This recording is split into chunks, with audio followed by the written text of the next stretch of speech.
Comment tu vis l'idée de remonter sur scène, de revoir un contact avec le public prochainement? Ah, j'aime ça. J'aime ça. J'aime ça. Surtout après avoir vécu le confinement, là, tout ce qui arrive. Et puis que ça se présente, que d'avoir l'occasion de me retrouver devant le public. Ah, ben, je suis ravi, moi.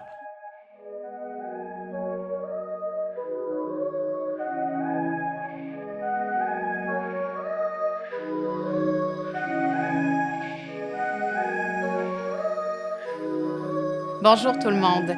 Bienvenue à notre lancement numérique du Périscope pour cette saison alternative 2020. C'est vraiment super excitant pour moi d'arriver enfin à ce moment-là. Bien entendu, j'aurais aimé vous avoir dans la salle comme à l'habitude, mais là, je le fais en m'adressant à une caméra en pensant à vous. C'est super important pour moi de vous dévoiler ce dont nous avons rêvé, ce dont nous avons réfléchi pendant toute cette période de tourmente. J'ai envie de sourire parce qu'on va offrir beaucoup d'espace aux créateurs. Ils ont besoin de temps, d'espace pour créer et c'est ce à quoi le Périscope s'est vraiment affairé et engagé. Ça me rend vraiment très, très fière. De plus, je veux aussi vous dire que pour cette saison alternative d'automne, on a voulu préserver tout ce qui est de l'expérience théâtrale, que vous ayez le même sentiment de chaleur humaine. Pour ce faire, on a transformé la salle de spectacle en formule cabaret où je pense qu'il va faire bon se rassembler à nouveau. Évidemment, on va faire ça en tout respect des mesures sanitaires pour que vous vous sentiez en sécurité, de même que toutes les équipes de création qu'on va recevoir. Donc, je me lance.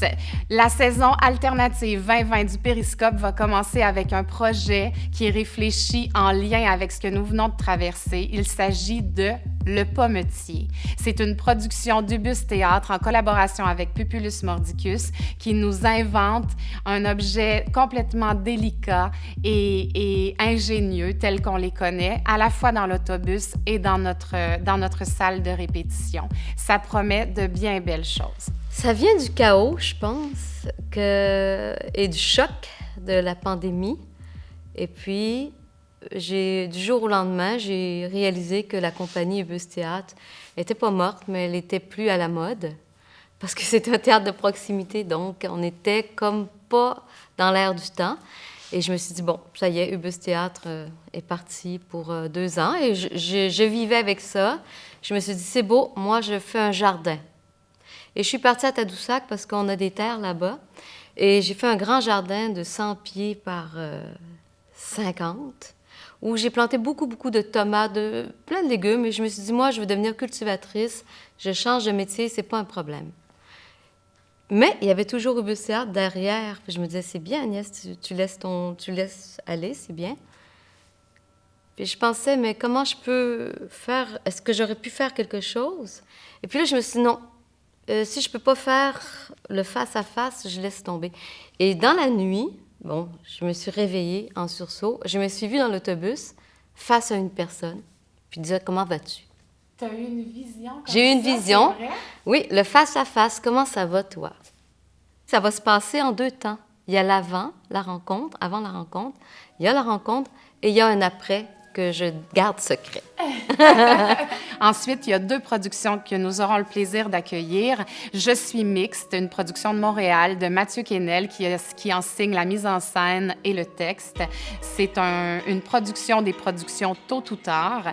Et c'est un immense plaisir puisque vous aurez la chance de voir Yves Jacques en totale proximité, à 2 mètres, bien entendu, sur scène, partager la scène avec Benoît Moffett et Navet Confi. C'est un grand bonheur. On a très hâte de les accueillir. Ensuite, on va recevoir une compagnie de Québec avec qui on a beaucoup d'affinités, Théâtre Nuages en pantalon. Nuages en pantalon nous propose Les Années amputées. C'est une création qu'ils avaient créée en 2007 et qui est, ma foi, plus qu'à propos en 2020 avec ce que nous avons traversé. C'est un Beckett contemporain, c'est absolument merveilleux. Donc, c'est une conception et une mise en espace de Julie Morel et Jean-Philippe Joubert qui met en scène, entre autres, Roland Lepage. De penser que ça revit d'abord cette chose-là, puis que moi, je revis. Et là, je suis content. Ça fait 9 ans que je suis pas venu jouer à Québec. Et j'adore jouer à... C'est ma ville, hein, Québec. Je suis né ici.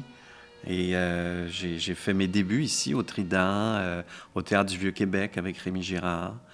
à l'époque. Alors, c'est toujours un bonheur de revenir à Québec, c'est sûr. Ça se terminerait le 31 octobre, le jour de mon anniversaire où j'aurai 92 ans. Les gens disaient, on vous voit plus.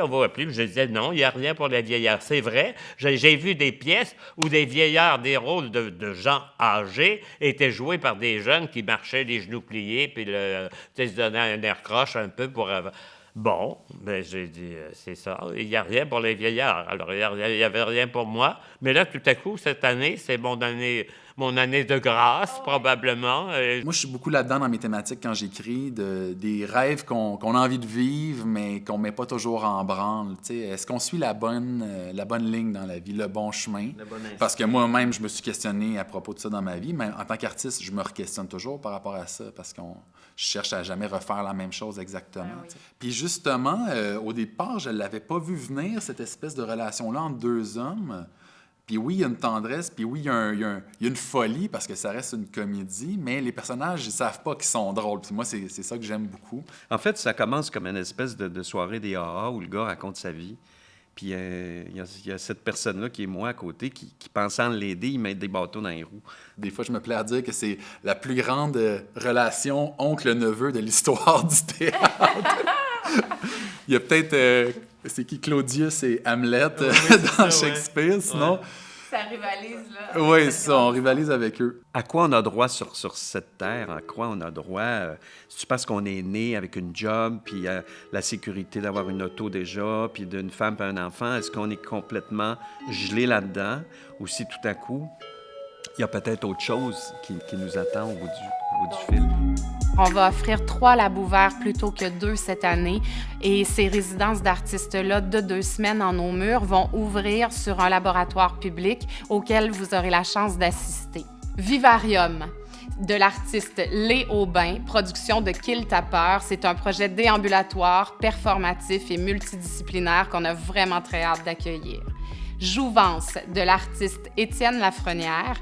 C'est une production de La Grosse Affaire en collaboration avec Théâtre Astronaute. Et finalement, Avant l'heure mauve, c'est un texte de Maude Bégin-Robitaille dans une mise en scène de Sophie Thibault. C'est une production du collectif À plein poumon. On va terminer cette saison alternative en recevant le Jamais lu Québec, cette véritable fête sur la dramaturgie contemporaine, la dramaturgie québécoise. Donc, ce plaisir de se retrouver autour des nouveaux textes va être prolongé puisque pour cette 10e édition, il y a une 4e soirée qui va être ajoutée à l'événement. Ben, tu sais, c'est un western, donc on le dit. Western, ça veut dire qu'il y a des fusils, c'est quand même violent, il y a le jeu de pouvoir est très important, il y a du sang. Donc ça, c'est sûr qu'on veut essayer ces trucs-là. T'sais, à quel point, jusqu'où on peut aller dans cette violence-là, dans les filles qui font mal à quelqu'un, les mains dans les blessures, est-ce qu'on y va à fond ou faut plus s'imager? T'sais, moi, j'ai envie qu'on se salisse les mains. C'est pas un show, pour moi... c'est pas un show propre, puis c'est ça que je veux tester dans ce labo-là, jusqu'où on peut aller pour se salir, tu sais. Je pense que c'est un peu une grosse quête de sens, je dirais. C'est un spectacle multidisciplinaire, dans le sens où il y a une cohésion de différents médiums qui viennent ensemble et qui créent des nouveaux codes dans l'espace. Par exemple, on a un chanteur d'opéra, Gabriel, qui est super talentueux. Puis pour moi, l'opéra, ça ramène aux cieux, à l'éternité, à l'espèce de plus grand que soi, qu'on cherche pas mal tout le temps depuis le début de l'humanité. Puis après ça, on a aussi un producteur de musique rap, dans le fond, un producteur de rap qui crée des instrumentaux. On essaie de créer une grosse boule de différents arts. T'sais, le rap est au sol, vraiment comme sensible, centré, super viscéral. Les chants aux cieux, puis le théâtre entre les deux. Ça me touche qu'on puisse se retrouver, puis faire ça ici, là, puis ensuite même avoir la chance de présenter devant un peu de public, puis de retrouver la rencontre. Parce que notre métier, en tout cas moi, c'est ce qui m'anime, c'est la rencontre tout le temps. Puis c'est ça qui me manque le plus. L'équipe est d'accord avec ça, d'embarquer dans une espèce de nouveau mode de travail, de création. T'sais, on est distanciés, il y a un respect des normes sanitaires. Mais qu'est-ce qui peut naître de ça? Qu'est-ce que la distance entre nous peut créer?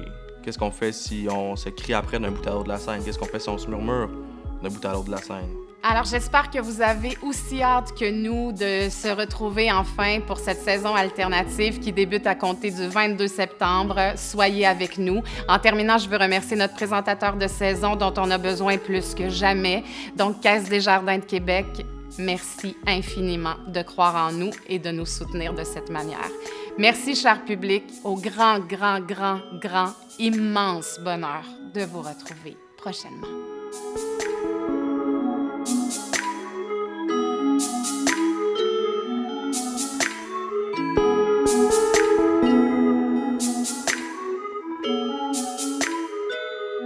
Donc, ça va clure cette... Ça va pas clure, hein? Ça va conclure. On faisait des imitations. Yves, il a fait les... Puis moi, je faisais Jean Chrétien, puis là, on s'amusait à rire. On parlait beaucoup de l'évolution du fédéralisme. L'évolution? Quelle évolution voulez-vous dire, M. Ryan? Je vais rentrer dans moi-même, puis je vais vous le dire après. Il faut pas manquer ça parce qu'avant leur move, c'est des femmes fortes qui vont vous surprendre. Oh yeah. Ouais. Non, j'ai dit toujours, il n'y a rien pour les vieillards. Ben là, je suis archi-vieillard. Alors, qu'est-ce que tu veux? Quand on arrive à 92 ans, heureusement, je suis capable de marcher encore, puis c'est bon. Mais, et de parler. Oui. Mais que ça m'arrive, là, c'est un cadeau. C'est un cadeau.